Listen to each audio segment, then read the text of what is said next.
सम्माननीय राष्ट्रपतिज्यू, सम्माननीय उपराष्ट्रपति, सम्माननीय प्रधान न्यायाधीशज्यू, प्रतिनिधि सभा का सम्माननीय सभामुखज्यू, राष्ट्रीय सभा का सम्माननीय अध्यक्षज्यू, माननीय मंत्रीगण, संघीय संसद का संसदीय समिति का माननीय सभापतिज्यूहरू, संवैधानिक निकाय का पदाधिकारीहरू, विशिष्ट अतिथिहरू, कर्मचारी, सञ्चारकर्मीहरू, संविधान दिवस तथा राष्ट्रिय दिवस हर्षोल्लासका साथ मनाइरहनुभएका समस्त दिदीबहिनी तथा दाजुभाइहरू, स्वदेश एवं विदेशमा रहनुभएका सम्पूर्ण आदरणीय दिदीबहिनी तथा दाजुभाइहरू, आज हामी 6औं संविधान दिवस एवं राष्ट्रिय दिवस मनाउन यहाँ उपस्थित भएका छौं।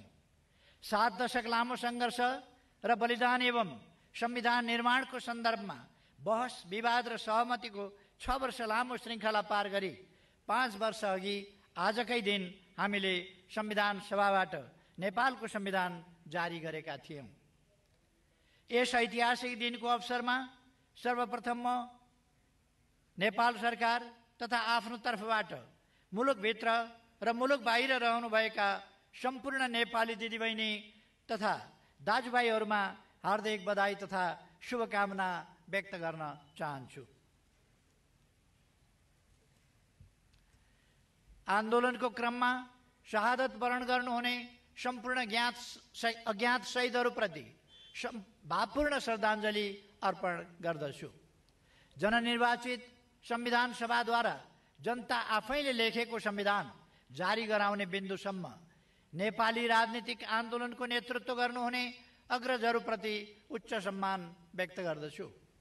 आन्दोलनको क्रममा बेपत्ता पारिएर, बेघरबार भएर, शारीरिक, मानसिक एवं पारिवारिक रूपमा क्षति बेहोरेर योगदान गर्नुहुने सम्पूर्ण देशवासीप्रति हार्दिक आदरभाव व्यक्त गर्दछु।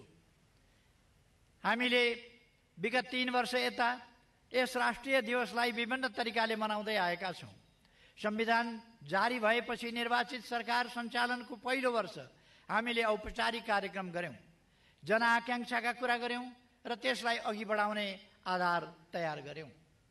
गत वर्षदेखि यस राष्ट्रिय दिवसलाई औपचारिक सरकारी समारोहबाट घर घरमा चर्चा हुने राष्ट्रिय चाडका रूपमा मनाउने प्रयास गर्यौं। जनआकांक्षा पूरा गर्न गरिएका कामको समीक्षा र त्यसको प्रगतिबारे चर्चा गर्यौं। यो वर्ष हामी हाम्रो सामाजिक जीवनलाई अस्तव्यस्त पार्ने र देखिने गरी उचाइ लिन लागेको हाम्रो अर्थतन्त्र र विकासको अभियानलाई गम्भीर धक्का दिने महामारी र त्यसको प्रभावका बारेमा विमर्श गर्दैछौँ। महामारीले तोकिदिएको सीमाभित्र रहेर यस राष्ट्रिय दिवसको उत्सव मनाउँदैछौँ। महामारीबाट भएको धनजनको क्षतिप्रति दुःख र समवेदना जनाउँदैछौँ। कोभिड-19 को महामारी रोकथामका लागि पहिलो पटक लकडाउन गरिएदेखि अहिलेसम्मै जनजीवन सामान्य हुन सकेको छैन। यस अवधिमा मुलुकभित्र रहनुभएका 60,000 भन्दा बढी दिदीबहिनी तथा दाजुभाइहरू यस महामारीबाट संक्रमित भइसक्नु भएको छ। 43,000 भन्दा बढी संक्रमित यस अवधिमा निको भए पनि देशभित्र झन्डै 400 भन्दा बढी र देश बाहिर विभिन्न मुलुकमा कार्यरत सयौंको संख्यामा नेपालीहरूको ज्यान यस महामारीले लिइसकेको छ। संक्रमितहरूको शीघ्र स्वास्थ्य लाभको कामना गर्दै यस महामारीबाट यति धेरै नेपालीहरूको जीवन गुमेकोमा दुःख व्यक्त गर्न चाहन्छु। आफन्तको वियोगमा पीडाबोध गरिरहनुभएका स्वदेश तथा विदेशमा रहने सम्पूर्ण नेपाली दिदीबहिनी तथा दाजुभाइहरूमा गहिरो समवेदना प्रकट गर्दछु। मानव जातिले प्राकृतिक विपत्ति भोग्दै आएको छ र हामी नेपालीले पनि हरेक वर्ष भोग्दै आएका छौँ। महामारीका अतिरिक्त भूकम्प, बाढी पहिरो, हावाहुरी र आगलागी जस्ता हामीले सामना गर्दै आएका प्राकृतिक विपत्तिहरू हुन्। यसपटक अतिवृष्टिका कारण देशका विभिन्न भागमा आएको बाढी पहिरोबाट धेरैको ज्यान गएको छ भने दर्जनौं नेपालीले त सिङ्गो परिवार नै गुमाउनु परेको छ। केही बस्तीहरू सखाप भएका छन्, कयौं परिवार घरबार विहीन हुन पुगेका छन्। महामारीबाट ज्यान गुमाउने जत्तिकै संख्यामा यी प्राकृतिक विपत्तिमा पनि नेपालीहरूको ज्यान गएको छ। यस विपत्तिबाट जीवन गुमाउनु हुनेहरूप्रति दुःख व्यक्त गर्दै शोकाकुल परिवारजनमा गहिरो समवेदना प्रकट गर्दछु। घाइतेहरूको शीघ्र स्वास्थ्य लाभको कामना गर्दछु। प्रकृतिको नियम हो, कष्टै महामारी र विपत्तिमा पनि समय रोकिँदैन। ऋतु फेरिन्छन्, जतिसुकै पीडा वा छटपटी रहे पनि मानिसहरू जीवनलाई निरन्तरता दिन्छन्।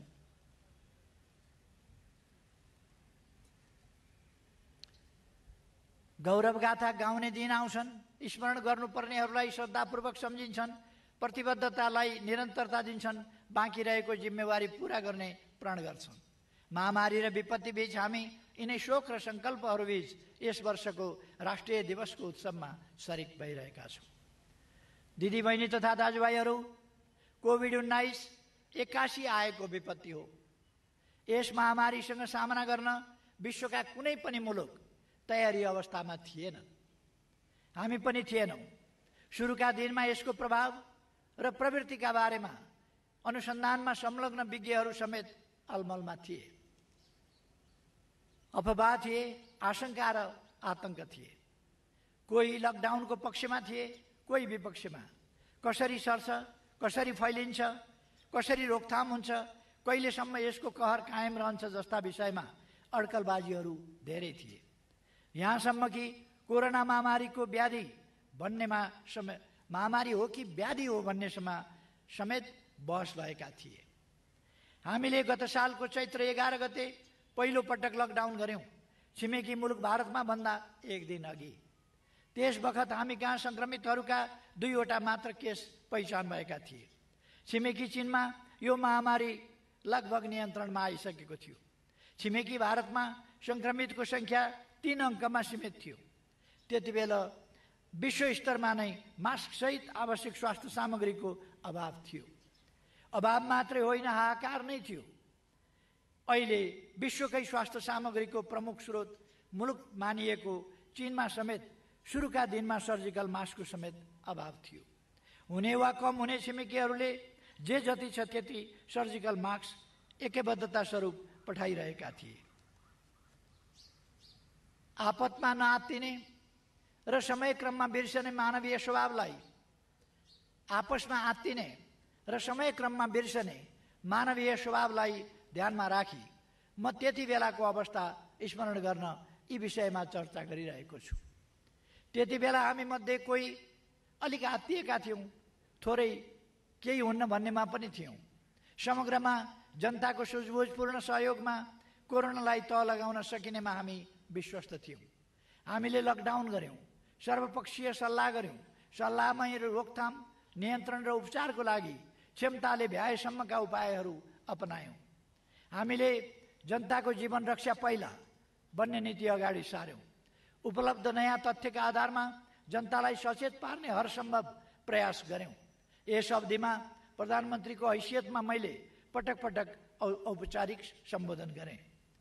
मृगौला प्रत्यारोपणका लागि अपरेसन थिएटरमा जानु अघि र अस्पतालबाट डिस्चार्ज भए लगत्तै पनि सम्बोधन गरेँ। यी सबै सम्बोधन मार्फत गरिएका काम र गर्ने कामका बारेमा आम देशवासीसँग संवाद गरेँ। सामाजिक दूरी कायम गर्ने, मास्क प्रयोग गर्ने र समय समयमा हात धुने मात्रै होइन, आफ्नो आन्तरिक रोग प्रतिरोधी क्षमता वृद्धि गरी सिङ्गो मुलुकलाई निरोगी नेपाल अभियानमा संलग्न हुनुपर्नेमा जोड दिएँ। चिकित्सक तथा स्वास्थ्यकर्मीहरू, सुरक्षाकर्मीहरू, सबै प्रकृतिका कामदार कर्मचारीहरू, तीनवटै तहमा कार्यरत जनप्रतिनिधिहरू, विज्ञहरू, राजनीतिक दल तथा आम नागरिकहरूको महामारी नियन्त्रण, रोकथाम र उपचारको यस राष्ट्रिय अभियानमा सक्रिय संलग्नता रह्यो, जुन खुसीको कुरा हो। पर्याप्तता भन्ने सापेक्षित कुरा हो। सरकारले महामारीलाई चुनौतीका रूपमा मात्रै होइन, सरकार अवसरको रूपमा समेत उपयोग गर्ने गरी चालु आर्थिक वर्षको बजेट मार्फत मुलुकभर स्वास्थ्य पूर्वाधार खडा गर्ने योजना कार्यान्वयनमा ल्याएको छ। डिलमा बसेर आलोचना गर्नु बेग्लै कुरा हो, तर महामारी नियन्त्रणका लागि चालिएका कदमहरूको संक्षिप्त समीक्षा गर्ने हो भने अहिलेसम्मको कामका तस्बिर उराट लाग्दो होइन, उत्साहजनक देखिन्छन्। कोभिड-19 को संक्रमण नेपालमा देखिनु पूर्वको कमजोर र अहिले उपचारका पूर्वाधार तथा क्षमतामा उल्लेखनीय प्रगति भएको अवस्था बीचमा आकाश जमिनको फरक छ। 2076 माघ 9 गते कोभिड-19 को पहिलो केस पहिचान हुँदा पीसीआर परीक्षण देशभित्रैको प्रयोगशालामा सम्भव नभएकाले त्यसको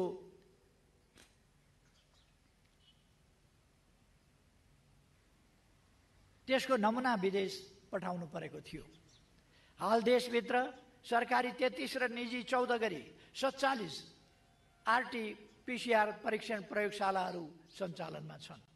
परीक्षणको दैनिक क्षमता 23,500 भन्दा माथि छ। सुरुको समयमा प्रति परीक्षण लागत रु 8,500 थियो।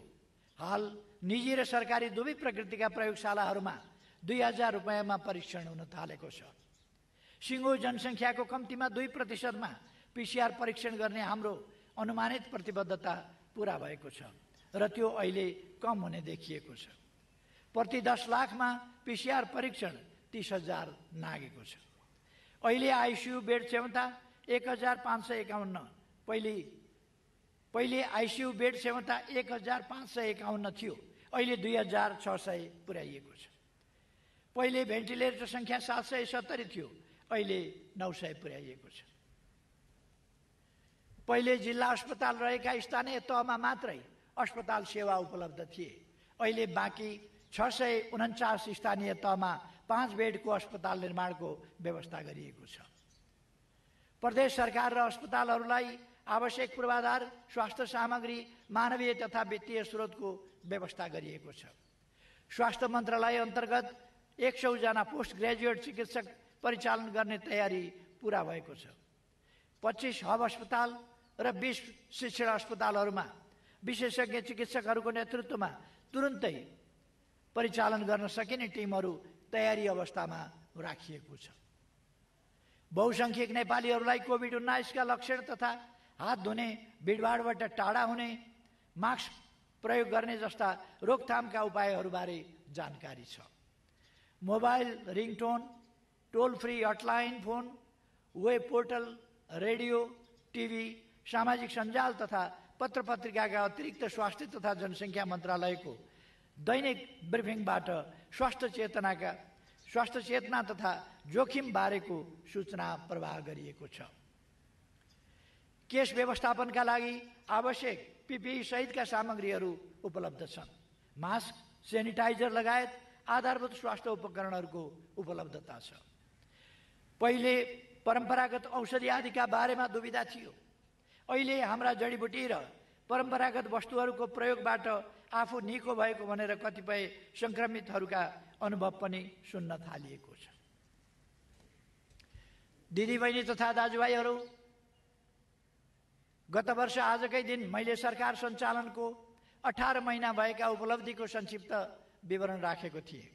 यदि कोरोना महामारी हुँदैनथ्यो भने आज गत वर्ष कबुल गरिएका कतिपय काम सम्पन्न भएको विवरणको चर्चा हुने थियो।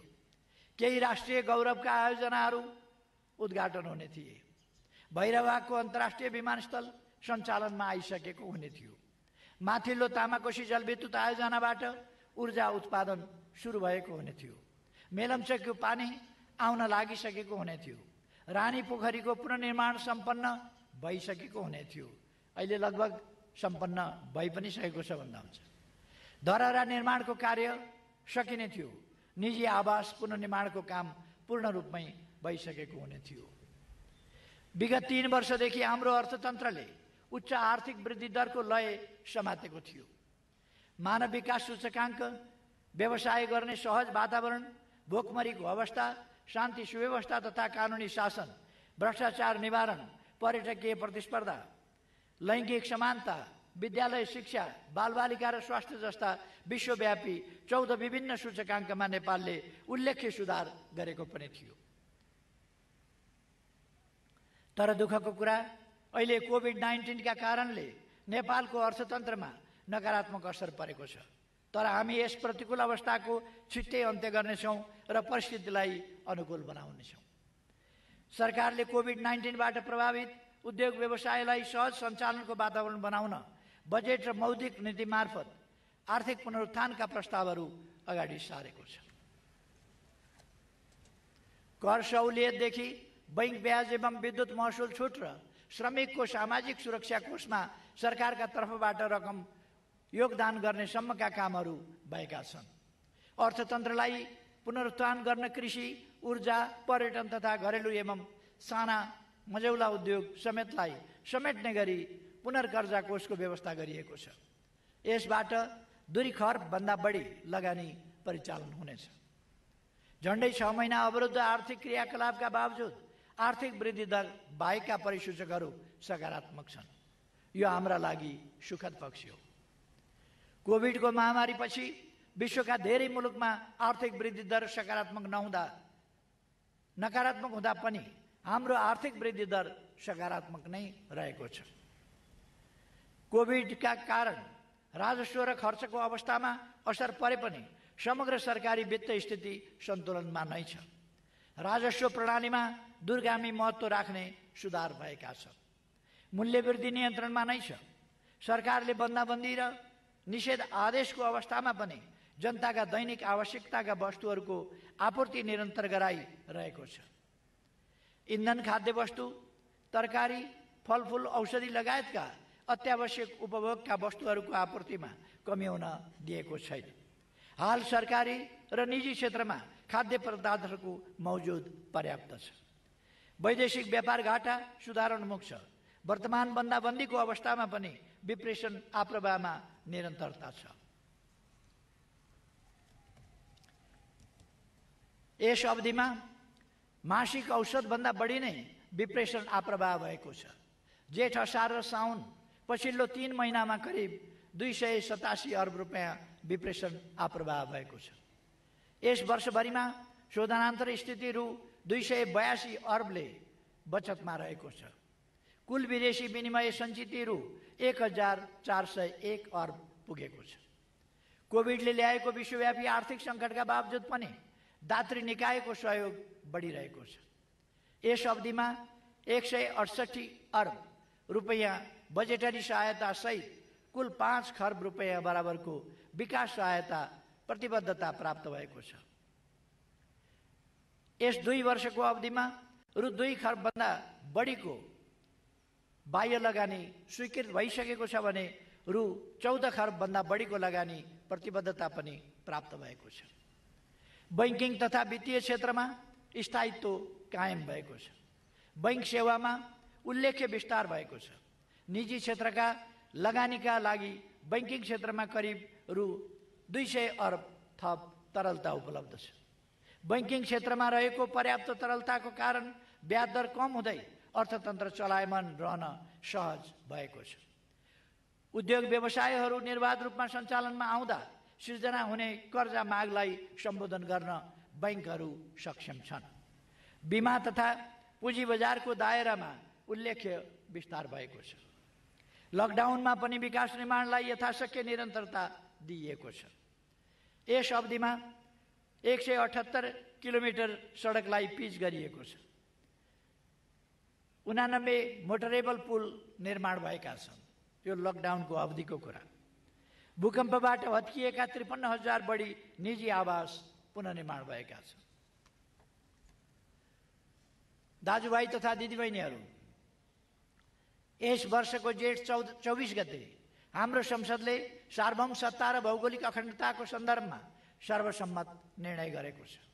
हाम्रो निशान छाप संशोधन मार्फत संविधानले सर्वस्वीकार्यता हासिल गरेको छ। सिङ्गो राष्ट्र एक भएको त्यस दिनलाई इतिहासमा विरलै हुने अविस्मरणीय दिनका रूपमा स्मरण गरिनेछ। म सङ्घीय संसदका सम्पूर्ण माननीय सदस्यहरूलाई धन्यवाद भन्न चाहन्छु। सम्पूर्ण देशवासी दाजुभाइ दिदीबहिनीहरूलाई बधाई ज्ञापन गर्दै त्यस ऐतिहासिक क्षणको म गर्वका साथ स्मरण गर्न चाहन्छु।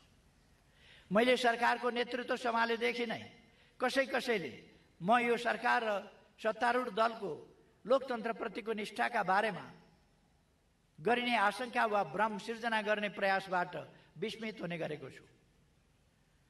मैले भन्दै आएको छु, लोकतन्त्रमा असहमत स्वरहरूले स्थान पाउनुपर्छ, तर हल्लाबाट प्रभावित हुने र जता हावा बग्छ त्यतै बरालिने परिपाटी लोकतन्त्र होइन। लोकतन्त्र निरङ्कुश तन्त्रको विकल्प हो। यो विधिको शासन हो, मर्यादित र अनुशासित प्रणाली हो। स्वतन्त्र प्रेस लोकतन्त्रको अभिव्यक्ति हो। यसले लोकतन्त्रलाई सुदृढ बनाउँछ, लोकतान्त्रिक संस्कार, व्यवहार र अभ्यासलाई बलियो बनाउँछ। हाम्रा आम सञ्चारका माध्यमहरूले पनि तथ्यको आधारमा सत्य पस्किने र समाजलाई सुसूचित गर्ने दायित्व वहन गरी आफूलाई व्यावसायिक पत्रकारिताको तहमा उठी जनताको सही सूचना प्राप्त गर्ने हकको रक्षा गर्न प्रतिबद्ध र सफल हुनुपर्दछ भन्ने म ठान्दछु। हिजो नियन्त्रित र कमजोर अवस्थामा पनि अग्रगामी आन्दोलनमा योगदान पुर्याउने सञ्चार माध्यम र बौद्धिक जगतले आज बाटो अल्मलिन मिल्दैन।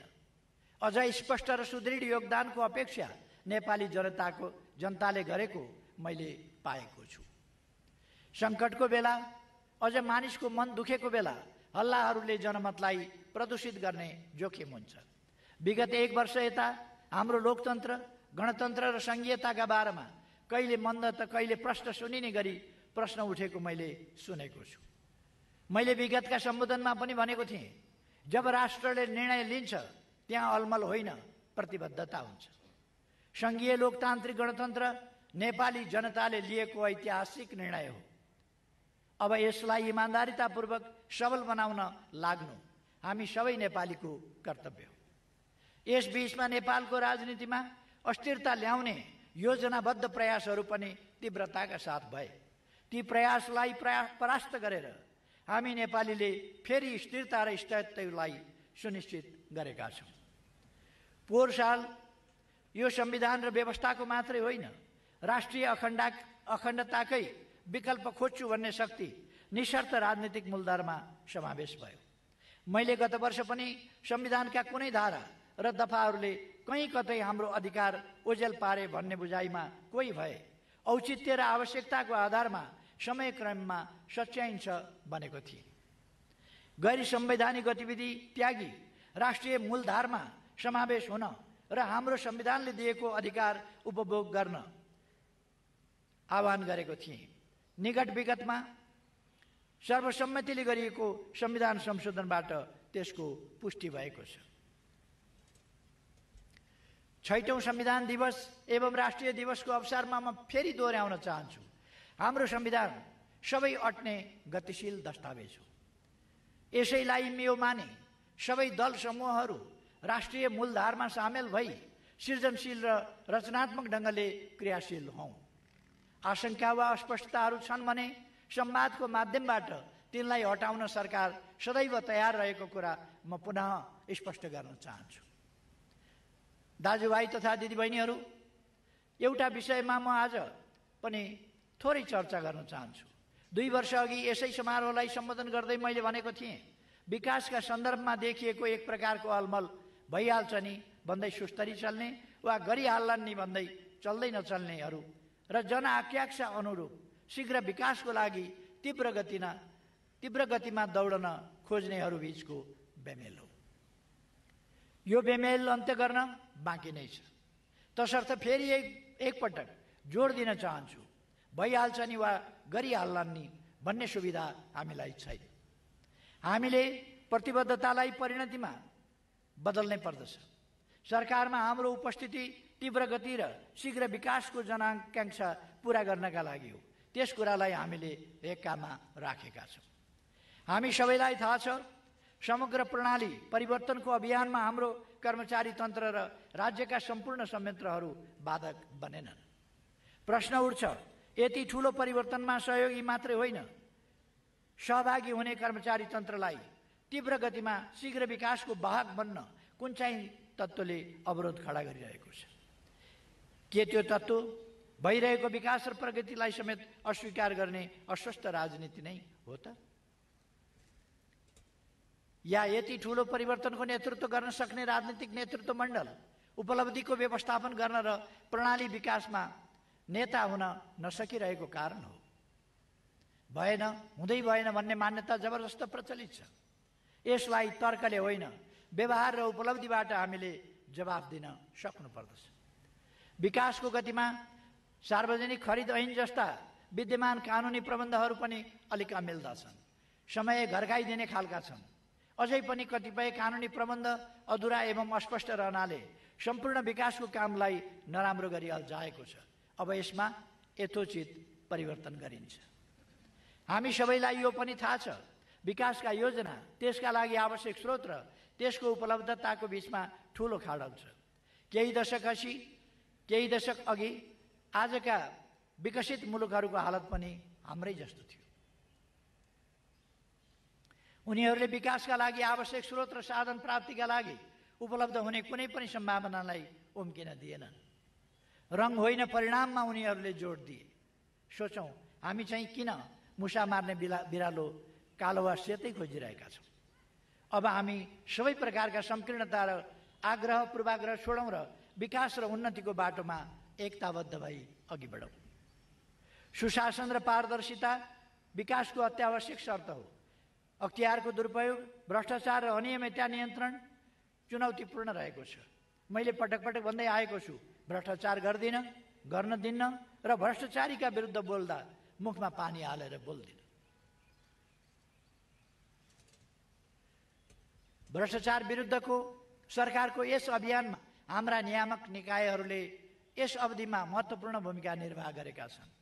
अख्तियार दुरुपयोग अनुसन्धान आयोगले मात्रै विगत 2 आर्थिक वर्षमा 792 केसहरूमा मुद्दा चलाएको छ।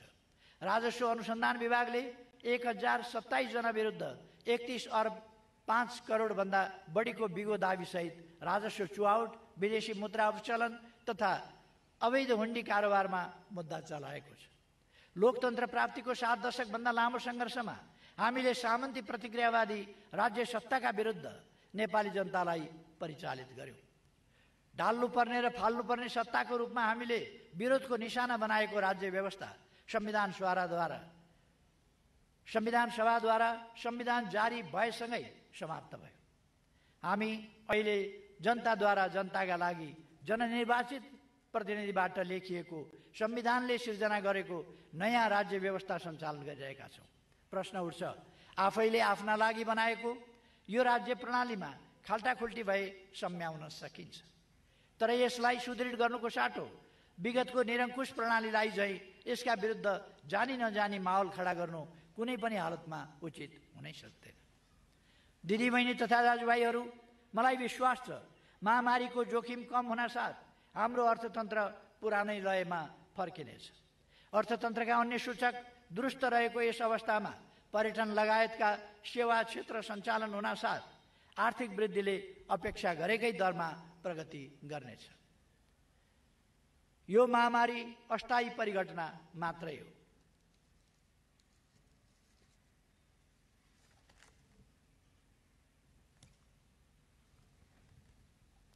यसको अन्त्यसँगै मुलुक समृद्ध नेपाल, सुखी नेपालीको राष्ट्रिय आकांक्षा पूरा हुने दिशामा अघि बढ्नेछ। यसका लागि हाम्रो संविधान अत्यन्तै मार्गदर्शक र निर्देशक रहेको छ, जसले हाम्रा विकासका प्रयासहरूलाई अगाडि बढाउन योगदान गर्नेछ। 6औं संविधान दिवस एवं राष्ट्रिय दिवसको अवसरमा फेरि एकपटक सबैमा हार्दिक शुभकामना व्यक्त गर्न चाहन्छु। धन्यवाद।